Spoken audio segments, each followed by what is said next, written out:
Hey guys, welcome back. This is video number 2 in a series of videos about everything concerning becoming an author, right? I'm here to help you become an author. I invite you to watch the first video if you haven't watched this one yet, and kind of watch them in order. You don't have to, but it's probably going to be best if you do. And this video, I'm going to talk about the publishing industry and versus the self-publishing industry and the state of the overall publishing industry as a whole, and what I think is the best path to choose if you're aspiring to be an author, why I think that's the best path, and it might not be what you think, so stick around to the end. And I'm also going to talk a little bit about what I think is holding both self-published authors back and traditionally published authors and the industry as a whole. So let's get into it. First of all, who am I? I talked a little bit about this in video 1, but I'll just do a recap real quick. I'm a successful business owner, entrepreneur, self-published author, and someone with a lot of experience in marketing. I put this channel together to help other authors figure out how to successfully reach an audience. So if that's something you're interested in, I absolutely highly encourage you to subscribe now, because that's what I'm all about at this channel. So what's going on right now with the two different industries, right? So for a long time, traditionally published was the only path that existed. And then self-published came around, really started hitting the ground running when KDP took off and Jeff Bezos and Amazon took it to a whole new level.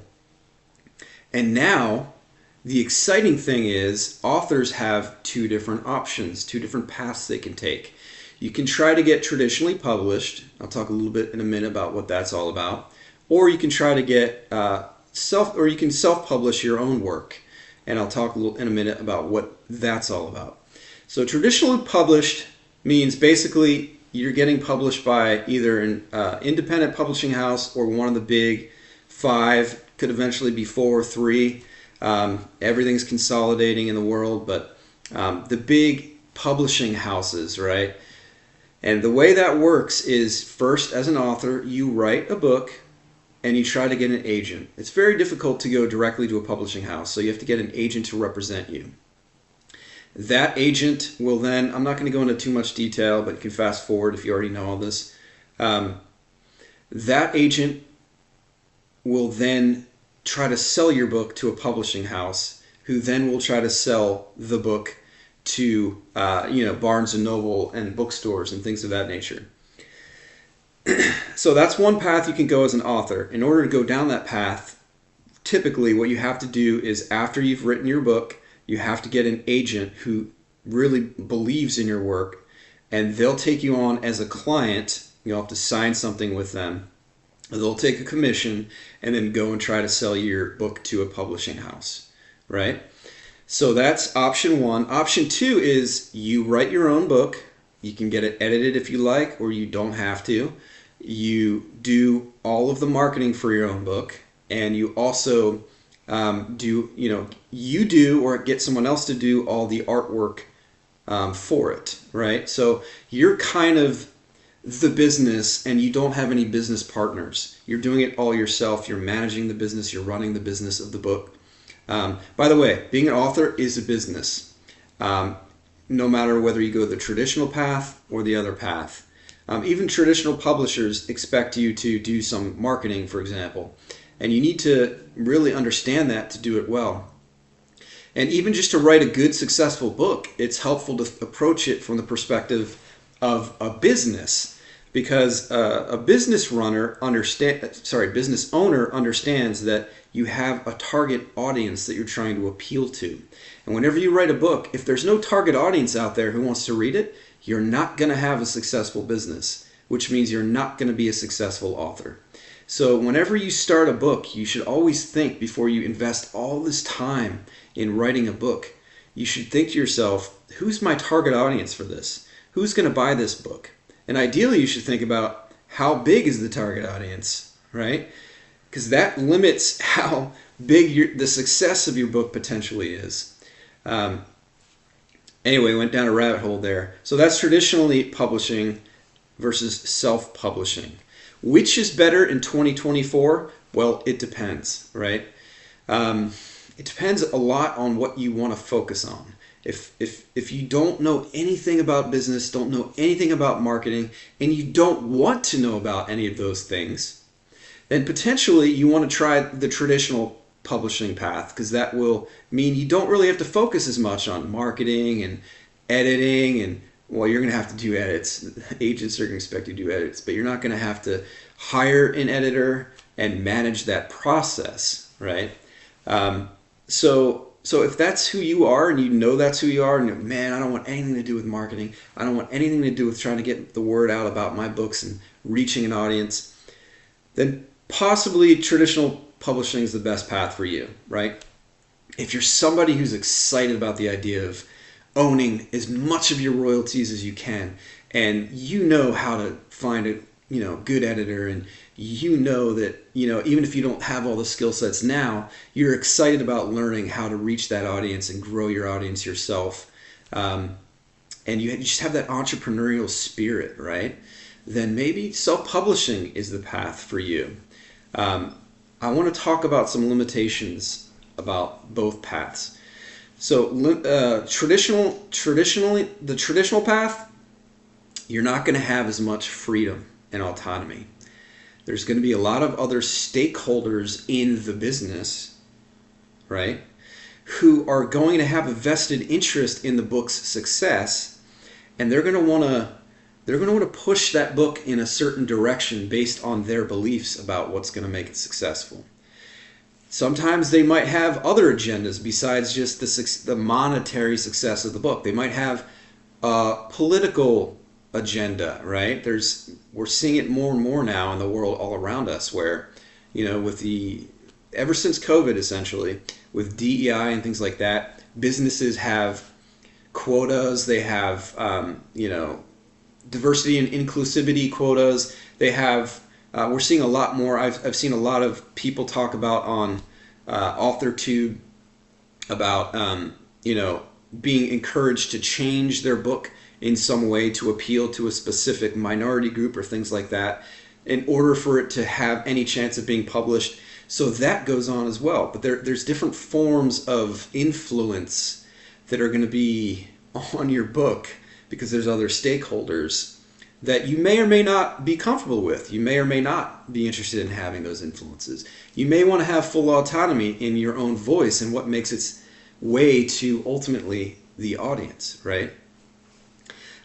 So if you're worried about those things, if those are things that are important to you as an author, then possibly having more autonomy down the self-published path is more important. Now let's talk about the converse, right? Let's say you want to go down that self-published path. Well, there are going to be obstacles and there are going to be issues you have to deal with on that side as well. So for self-publishing, you're going to start out with an audience of 0. Maybe your mom, maybe your grandma, maybe a couple of your friends will buy your book. That's it. You can't publish a book, put it out there on KDP, and just expect it to have this huge audience. It's not how it works. Now, if you happen to find a niche that isn't, if you're using keyword research, and we'll talk about that in future videos, absolutely. If you know how to play the game and you know how to do keyword research and you found a niche that you think, man, how did I find this niche in 2024 that no one's discovered? And you put it out and you can maybe get some traction that way. But that's very difficult in 2024 because everyone else is playing that game. So you're going to have to get creative and you're going to have to figure out how to play the marketing piece. And by the way, if that's something you need to learn, subscribe now. As I talk about in video 1, I'm an expert at marketing and I've started multiple successful businesses and have had success with self-publishing books, which we'll talk about in another video coming up. That's part of what I want to teach you here, right? How to do that if you don't know how and you want to go down that self-publishing path. But circling back to my original point, there's going to be challenges. It's not easy to build your own audience. Now, that said, once you do build your own audience, and by audience, by the way, what I mean by that in a way that's tangible is an email list. And we're going to go into great detail on this in future videos. But your number one asset as a self-published author business is your email list. You have full control over it. No one can take it away from you. And you will own it for as long as people remain subscribed. So let's say you have an email list of 10,000 people. As soon as you put out your next book, assuming they like your book, right? And you have something to offer them which can entice them into signing up for your email list, and we'll get to that in the future. It's like being in a bookstore on day one where there's 10,000 people in the bookstore and they all know who you are as an author. That is the gold mine, right? There's no such thing as a Barnes & Noble that has 10,000 people in it who know who you are. Maybe if you're J.K. Rowling, there's a lot of people who know who you are, but there's still not 10,000 people in a bookstore all at once. Maybe if you add up all the Barnes & Nobles and bookstores at the same time in the whole world, maybe there's more than 10,000 people searching at any given time. And that's the power of the traditional publishing path. But you can build that power on your own now if you learn how to do the marketing stuff. And that's what I want to teach you in this series of videos. So, this is probably going to be a two-part video because I'm already at minute 12 here and I'm realizing I could go on and on about this. So what we ended up talking about today, to recap, is traditional versus self-publishing. What are some of the differences in the different paths? What are some of the pros and some of the cons to going down this path versus the other path? I think in the next video I'll probably start talking about what are some of the things that are holding back self-published authors, and what are some of the things that are holding back authors and the entire actually publishing industry on this side of the coin. And then in a later video, probably the fourth or fifth video, I'm going to do a deep dive on my debut novel and how I was able to sell over 1,000 copies in the first, I believe it was year, if not year one, year two,